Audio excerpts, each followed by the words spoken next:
श्रीमद् भागवत गीता दूसरा अध्याय सांख्य योग। पहले अध्याय में गीता में कहे हुए उपदेश की प्रस्तावना रूप दोनों सेनाओं के महारथियों की तथा शंख ध्वनि पूर्वक अर्जुन का रथ दोनों सेनाओं के बीच खड़ा रखने की बात कही गई। बाद में दोनों सेनाओं में खड़े अपने कुटुंबी और स्वजनों को देखकर शोक और मोह के कारण अर्जुन युद्ध करने से रुक गया और अस्त्र शस्त्र छोड़कर विषाद करने बैठ गया। यह बात कहकर उस अध्याय की समाप्ति की। बाद में भगवान श्री कृष्ण ने उन्हें किस प्रकार फिर से युद्ध के लिए तैयार किया, यह सब बताना आवश्यक होने से संजय अर्जुन की स्थिति का वर्णन करते हुए दूसरा अध्याय प्रारंभ करता है। द्वितीय अध्याय। संजय बोले, उस प्रकार करुणा से व्याप्त और आंसुओं से पूर्ण तथा व्याकुल नेत्रों वाले शोक युक्त उस अर्जुन के प्रति भगवान मधुसूदन ने ये वचन कहा। श्री भगवान बोले, हे अर्जुन, तुझे इस असमय में यह मोह किस हेतु से प्राप्त हुआ? क्योंकि न तो यह श्रेष्ठ पुरुषों द्वारा आचरित है, न स्वर्ग को देने वाला है और न कीर्ति को करने वाला ही है। इसलिए हे अर्जुन, नपुंसकता को मत प्राप्त हो। तुझमें यह उचित नहीं जान पड़ती है। हे परंतप, हृदय की तुच्छ दुर्बलता को त्याग कर युद्ध के लिए खड़े हो जाओ। अर्जुन बोले, हे मधुसूदन, मैं रणभूमि में किस प्रकार बाणों से भीष्म पितामह और द्रोणाचार्य के विरुद्ध लड़ूंगा, क्योंकि हे अरिसूदन, ये दोनों ही पूजनीय हैं। इसलिए इन महानुभाव गुरुजनों को न मारकर मैं इस लोक में भिक्षा का अन्न भी खाना कल्याणकारक समझता हूँ, क्योंकि गुरुजनों को मारकर भी इस लोक में रुधिर से सने हुए अर्थ और काम रूप भोगों को ही तो भोगूंगा। हम यह भी नहीं जानते हैं कि हमारे लिए युद्ध करना और न करना, इन दोनों में से कौन सा श्रेष्ठ है, अथवा यह भी नहीं जानते कि उन्हें हम जीतेंगे या हमको वे जीतेंगे। और जिनको मारकर हम जीना भी नहीं चाहते, वे ही हमारे आत्मीय धृतराष्ट्र के पुत्र हमारे मुकाबले में खड़े हैं। इसलिए कायरता रूप दोष से उपहत हुए स्वभाव वाला तथा धर्म के विषय में मोहित चित्त हुआ मैं आपसे पूछता हूँ कि जो साधन निश्चित कल्याणकारक हो वह मेरे लिए चाहिए, क्योंकि मैं आपका शिष्य हूँ। इसलिए आपके शरण हुए मुझको शिक्षा दीजिए कि भूमि में निष्कंटक धन धान्य संपन्न राज्य को और देवताओं के स्वामीपने को प्राप्त होकर भी मैं उस उपाय को नहीं देखता हूँ जो मेरी इंद्रियों को सुखाने वाले शोक को दूर कर सके। संजय बोले, हे राजन, निद्रा को जीतने वाले अर्जुन अंतर्यामी श्री कृष्ण महाराज के प्रति इस प्रकार कहकर फिर श्री गोविंद भगवान से युद्ध नहीं करूँगा यह स्पष्ट कहकर चुप हो गए। हे भरतवंशी धृतराष्ट्र, अंतर्यामी श्री कृष्ण महाराज ने दोनों सेनाओं के बीच में शोक करते हुए उस अर्जुन को हंसते हुए यह वचन बोले। श्री भगवान बोले, हे अर्जुन, तू न शोक करने योग्य मनुष्यों के लिए शोक करता है और पंडितों के जैसे वचनों को कहता है, परंतु जिनके प्राण चले गए हैं उनके लिए, और जिनके प्राण नहीं गए हैं उनके लिए भी पंडित जन शोक नहीं करते। न तो ऐसा ही है कि मैं किसी काल में नहीं था, तू नहीं था, अथवा ये राजा लोग नहीं थे, और न ऐसा ही है कि इससे आगे हम सब नहीं रहेंगे। जैसे जीवात्मा की इस देह में बालकपन, जवानी और वृद्धावस्था होती है, वैसे ही अन्य शरीर की प्राप्ति होती है। उस विषय में धीर पुरुष मोहित नहीं होते हैं। हे कुंती पुत्र, सर्दी गर्मी और सुख दुख देने वाले इंद्रिय और विषयों के संयोग तो उत्पत्ति विनाशशील और अनित्य है। इसलिए हे भारत, उसको तू सहन कर, क्योंकि हे पुरुष श्रेष्ठ, दुख सुख को समान समझने वाले जिस धीर पुरुष को ये इंद्रिय और विषयों के संयोग व्याकुल नहीं करते हैं, वह मोक्ष के योग्य होता है। वस्तु की सत्ता नहीं है और सत्य का अभाव नहीं है। इस प्रकार तत्वज्ञानी पुरुषों द्वारा इन दोनों का ही तत्व देखा गया है। नाश रहित तो तू उसको जान जिससे यह संपूर्ण जगत दृश्य वर्ग व्याप्त है। इस अविनाशी का विनाश करने में भी कोई समर्थ नहीं है। इस नाश रहित अप्रमेय नित्य स्वरूप जीवात्मा के ये सब शरीर नाशवान कहे गए हैं। इसलिए हे भरतवंशी अर्जुन, तू युद्ध कर। तो उस आत्मा को मारने वाला समझता है तथा जो इसको मरा मानता है, वे दोनों ही नहीं जानते हैं, क्योंकि यह आत्मा वास्तव में न तो किसी को मारता है और न किसी के द्वारा मारा जाता है। यह आत्मा किसी काल में भी न तो जन्मता है और न ही मरता है, तथा न यह उत्पन्न होकर फिर होने वाला ही है, क्योंकि यह अजन्मा है, नित्य सनातन और पुरातन है। शरीर मारे जाने पर भी यह नहीं मारा जाता है। हे प्रथापुत्र अर्जुन, जो पुरुष इस आत्मा को नाश रहित नित्य अजन्मा और अव्यय जानता है, वह पुरुष कैसे किसको मरवाता है और कैसे किसको मारता है।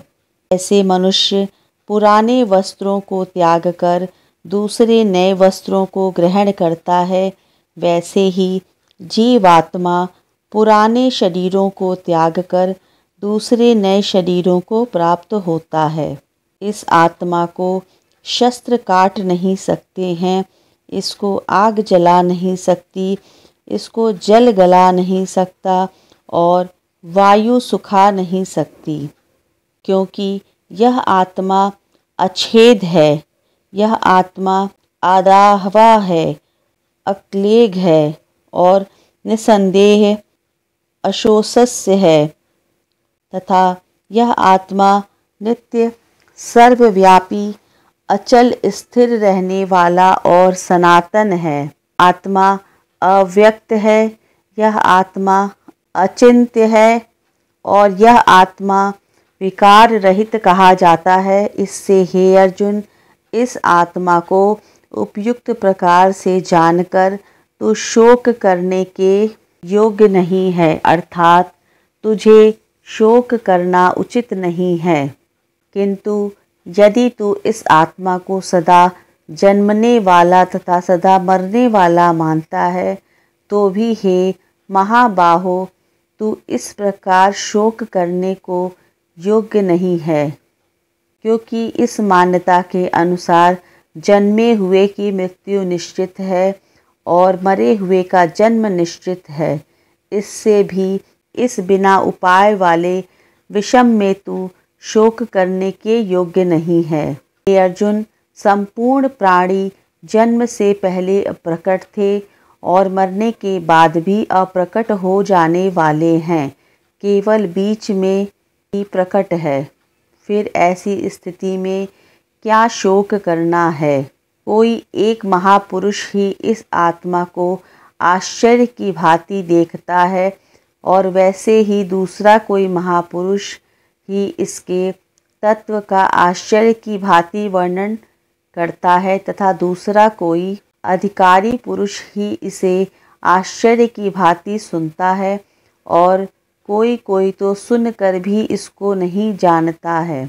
हे अर्जुन, यह आत्मा सबके शरीरों में सदा ही बद्ध है। इस कारण संपूर्ण प्राणियों के लिए तू शोक करने के योग्य नहीं है तथा अपने धर्म को देखकर भी तू भय करने योग्य नहीं है, अर्थात तुझे भय नहीं करना चाहिए, क्योंकि क्षत्रिय के लिए धर्मयुक्त युद्ध से बढ़कर दूसरा कोई कल्याणकारी कर्तव्य नहीं है।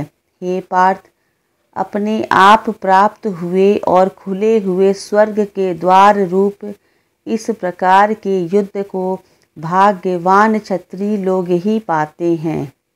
किंतु यदि तू इस धर्मयुक्त युद्ध को नहीं करेगा तो स्वधर्म और कीर्ति को खोकर पाप को प्राप्त होगा तथा सब लोग तेरी बहुत काल तक रहने वाली अपकीर्ति भी कथन करेंगे और माननीय पुरुष के लिए अपकीर्ति मरण से भी बढ़कर होता है।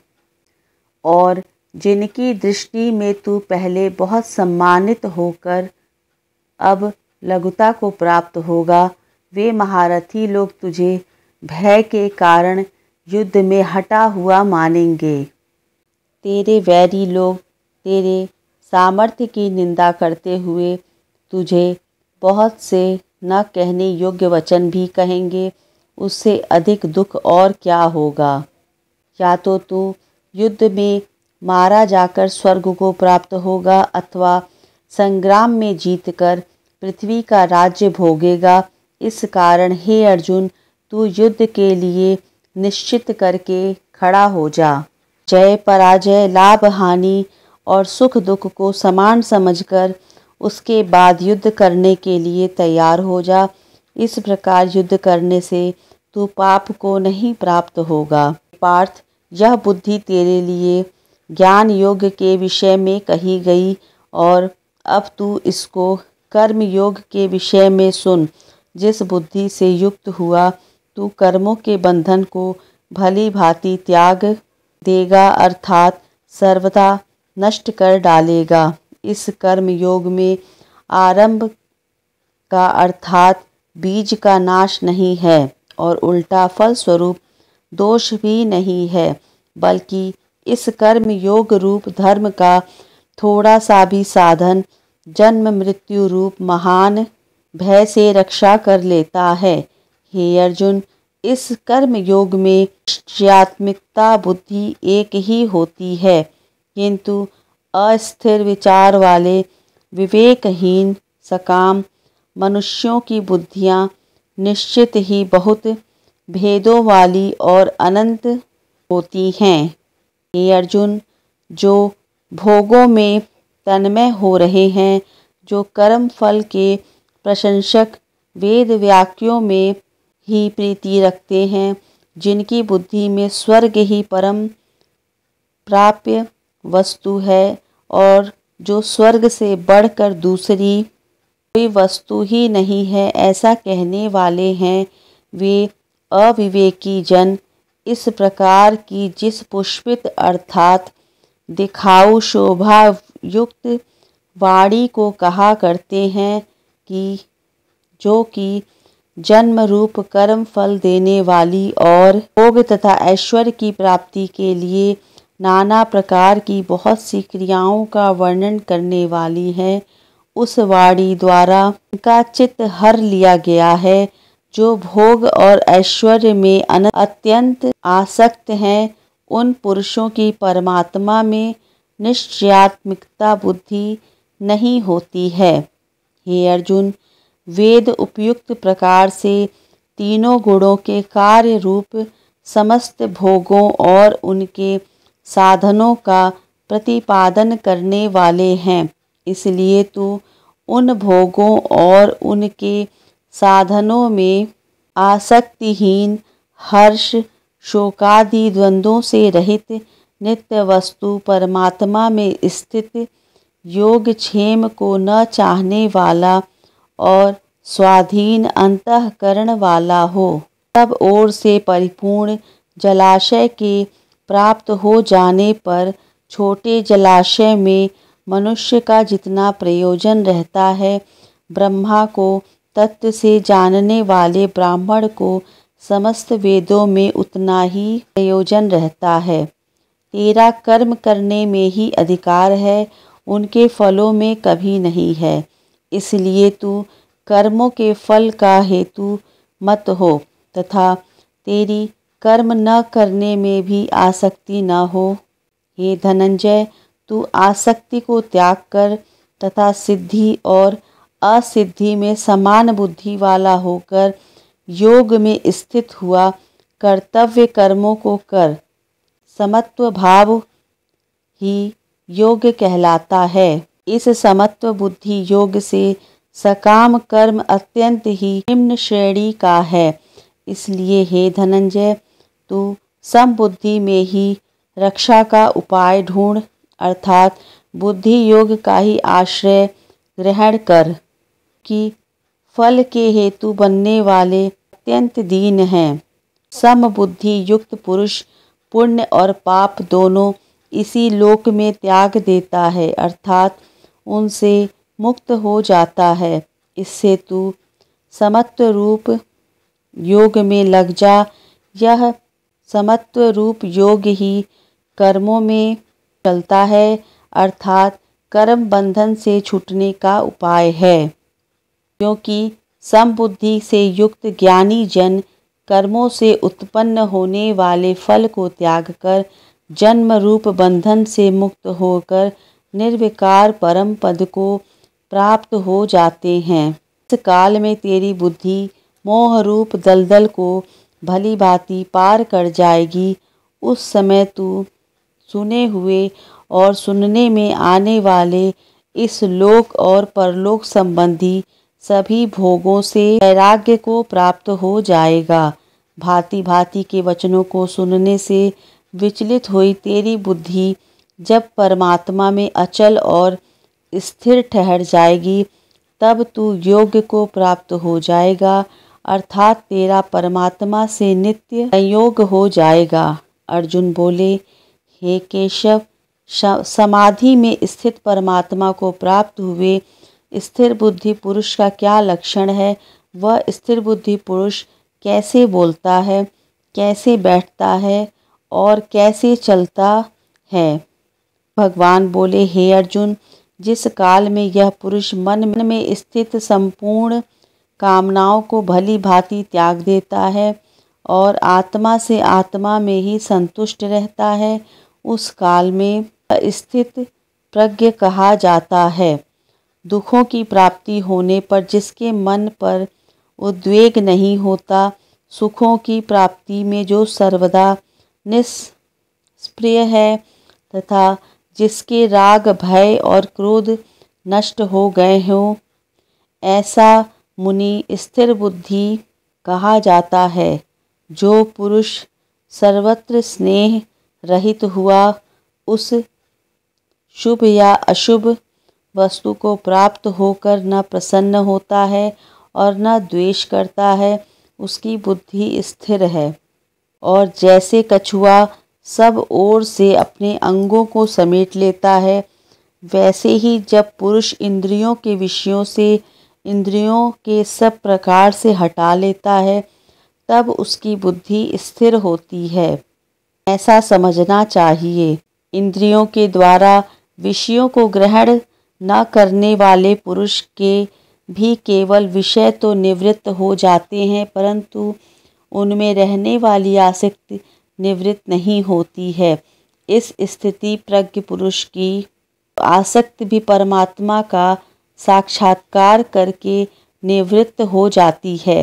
हे अर्जुन, आसक्त का नाश न होने के कारण ये प्रमथन स्वभाव वाली इंद्रियां यत्न करते हुए बुद्धिमान पुरुष के मन को भी बलात् हर लेती हैं। ये साधक को चाहिए कि वह उन संपूर्ण इंद्रियों को वश में करके समाहित चित्त हुआ मेरे परायण होकर ध्यान में बैठे, क्योंकि जिस पुरुष की इंद्रियां वश में होती हैं उसकी बुद्धि स्थिर हो जाती है। विषयों का चिंतन करने वाले पुरुष की उन विषयों में आसक्त हो जाती है।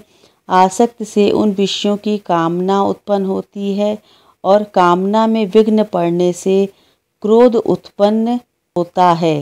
क्रोध से अत्यंत मूढ़ भाव उत्पन्न हो जाते हैं। मूढ़ भाव से स्मृति में भ्रम होता है।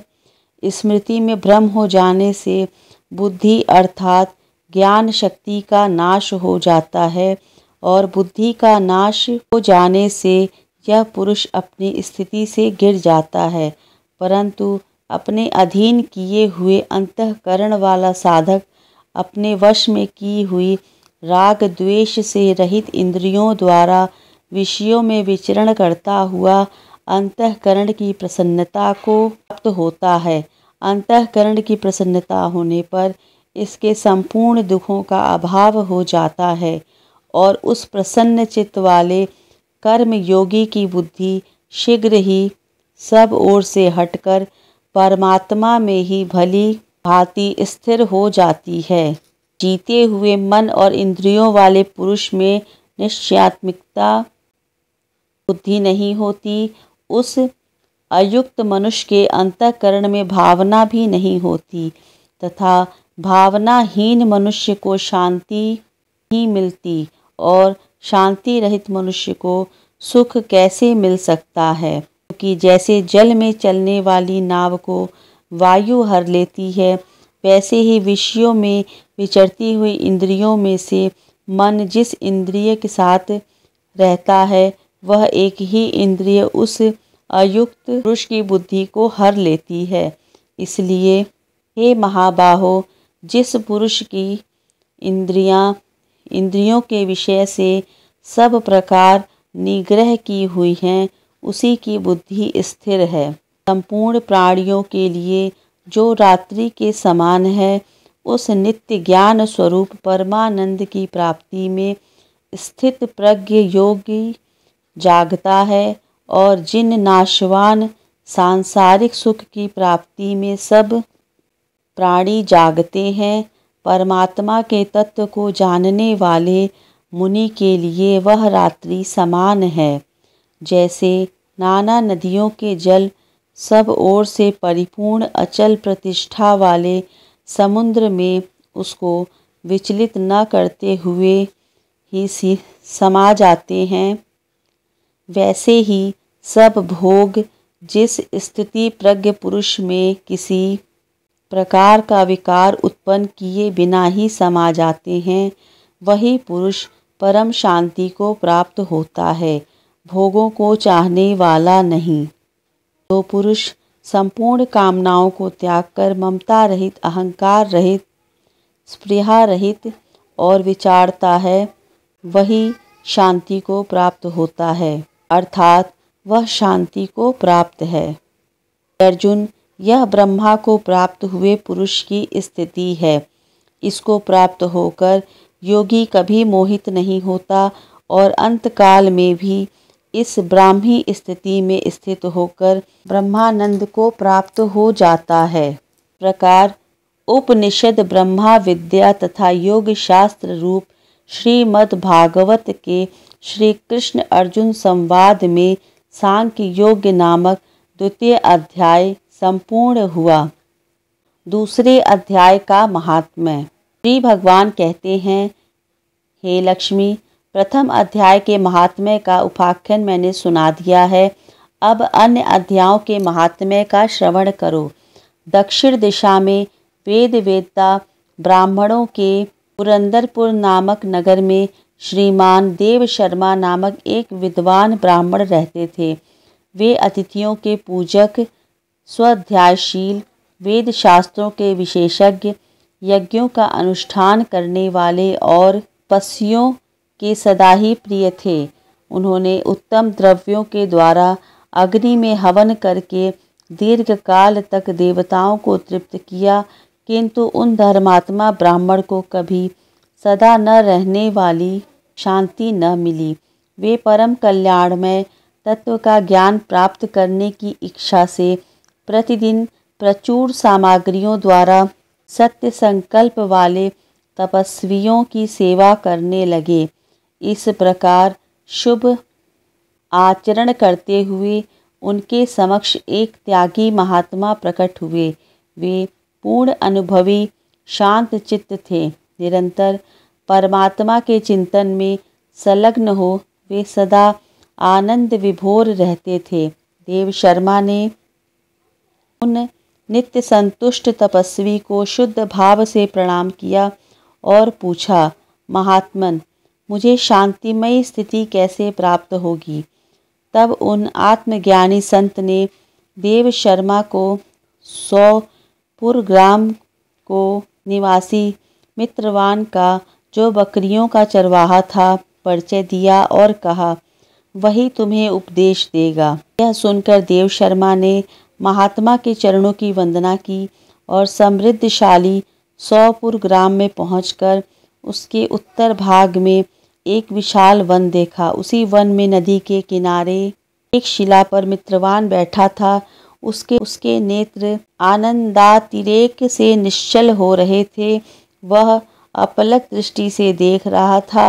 वह स्थान आपस का स्वाभाविक और वैर छोड़कर एकत्रित हुए परस्पर विरोधी जंतुओं से घिरा हुआ था, जहाँ उद्यान में मंद मंद वायु चल रही थी। मृगों के झुंड शांत भाव से बैठे थे।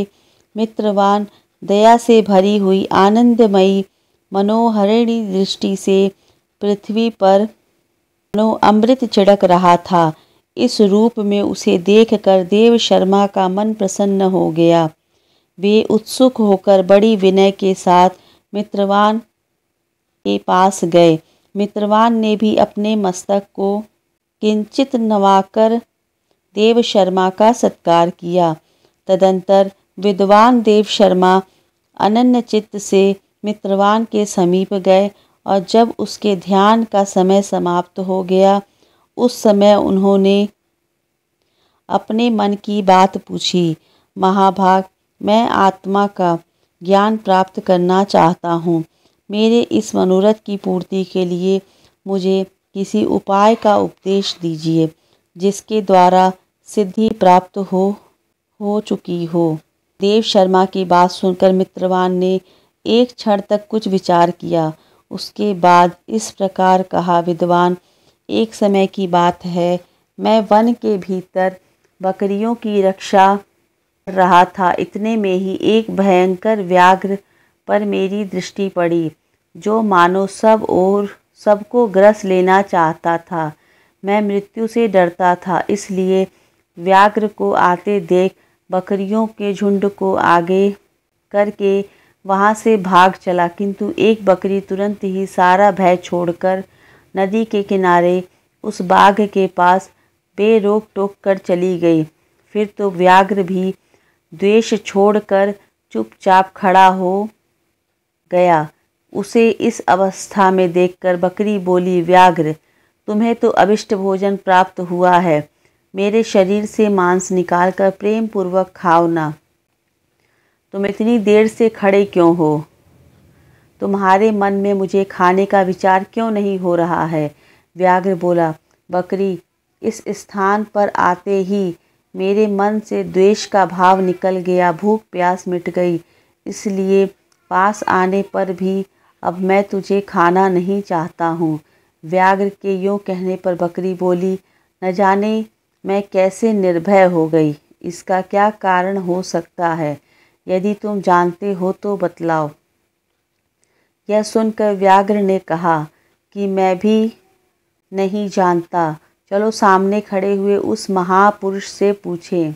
ऐसा निश्चय करके वे दोनों वहाँ से चल दिए। उन दोनों के स्वभाव में यह विचित्र परिवर्तन देखकर मैं बहुत विस्मय में पड़ गया। इतने में उन्होंने मुझसे ही आकर प्रश्न किया। वहाँ वृक्ष की शाखा पर एक वानर राज था। उन दोनों के साथ मैंने भी वानर राज से पूछा। विप्रवर, मेरे पूछने पर वानरराज ने आदरपूर्वक कहा, अजापाल सुनो, इस विषय में मैं तुम्हें एक प्राचीन वृत्तांत सुनाता हूँ। यह सामने वन के भीतर जो बहुत ही बड़ा मंदिर है, उसकी ओर देखो। इसमें ब्रह्मा जी को स्थापित किया हुआ एक शिवलिंग है। पूर्व काल में यहाँ सुकर्मा नाम का एक बुद्धिमान महात्मा रहते थे, जो तपस्या में संलग्न होकर इस मंदिर में उपासना करते थे। वे वन में से फूलों का संग्रह कर लाते थे और नदी के जल से पूजनीय भगवान शंकर को स्नान कराकर उन्हीं से उनकी पूजा किया करते थे। इस प्रकार आराधना का कार्य करते हुए सुकर्मा यहाँ निवास करते थे। बहुत समय के बाद उनके समीप किसी अतिथि का आगमन हुआ। सुकर्मा ने भोजन के लिए फल लाकर अतिथि को अर्पण किया और कहा, विद्वन, मैं केवल तत्व ज्ञान की इच्छा से भगवान शंकर की आराधना करता हूँ। आज इस आराधना का फल परिपक्व होकर मुझे मिल गया, क्योंकि इस समय आप जैसे महापुरुष ने मुझे अनुग्रह किया है। सुकर्मा के ये मधुर वचन सुनकर तपस्या के धनी महात्मा अतिथि को बड़ी प्रसन्नता हुई। उन्होंने एक शिलाखंड पर गीता का दूसरा अध्याय लिख दिया और ब्राह्मण को उसके पाठ और अभ्यास के लिए आज्ञा देते हुए कहा, ब्राह्मण, इससे तुम्हारा आत्मज्ञान संबंधी मनोरथ अपने आप सफल हो जाएगा। यह कहकर वे बुद्धिमान तपस्वी सुकर्मा के सामने ही उनके देखते देखते अंतर्ध्यान हो गए। सुकर्मा विस्मित होकर उनके आदेश के अनुसार निरंतर गीता के द्वितीय अध्याय का अभ्यास करने लगा। तदंतर दीर्घ काल के पश्चात अंतःकरण शुद्ध होकर उसे आत्मज्ञान की प्राप्ति हुई। फिर वे जहाँ जहाँ गए वहाँ वहाँ का तपोवन शांत हो गया। उनमें शीत, उष्ण और राग द्वेष की आदि की बाधाएं दूर हो गईं। इतना ही नहीं, उन स्थानों में भूख प्यास का कष्ट भी जाता रहा तथा भय का सर्वदा अभाव हो गया। यह सब द्वितीय अध्याय का जप करने वाले सुकर्मा ब्राह्मण की तपस्या प्रभाव समझो। मित्रवान कहते हैं, वानर राज के यूँ कहने पर मैं प्रसन्नतापूर्वक बकरी और व्याघ्र के साथ उस मंदिर की ओर गया। वहाँ पर शिलाखंड पर लिखे हुए गीता के द्वितीय अध्याय को मैंने देखा और पढ़ा। उसी की आवृत्ति करने से मैंने तपस्या का पार पा लिया है। अतः भद्र पुरुष, तुम भी सदा द्वितीय अध्याय की ही आवृत्ति किया करो। ऐसा करने पर मुक्ति तुमसे दूर नहीं रहेगी। श्री भगवान कहते हैं, प्रिय मित्रवान के इस प्रकार आदेश देने पर देव शर्मा ने दूसरा उसका पूजन किया और उसे प्रणाम करके पुरंदरपुर की राह ली। वहाँ किसी देवालय में आत्मज्ञानी महात्मा को पाकर उन्होंने यह सारा वृत्तांत निवेदन किया। सबसे पहले ही ने उन्हीं से द्वितीय अध्याय को पढ़ा। उनसे उपदेशक पाकर शुद्ध अंतःकरण वाले देव शर्मा प्रतिदिन बड़ी श्रद्धा के साथ द्वितीय अध्याय का पाठ करने लगे। तब से उन्होंने अनवध प्रशंसा के योग्य परम पद को प्राप्त कर लिया। लक्ष्मी, यह द्वितीय अध्याय का उपाख्यान कहा गया है। ओम नमो भगवते वासुदेवाय नमः।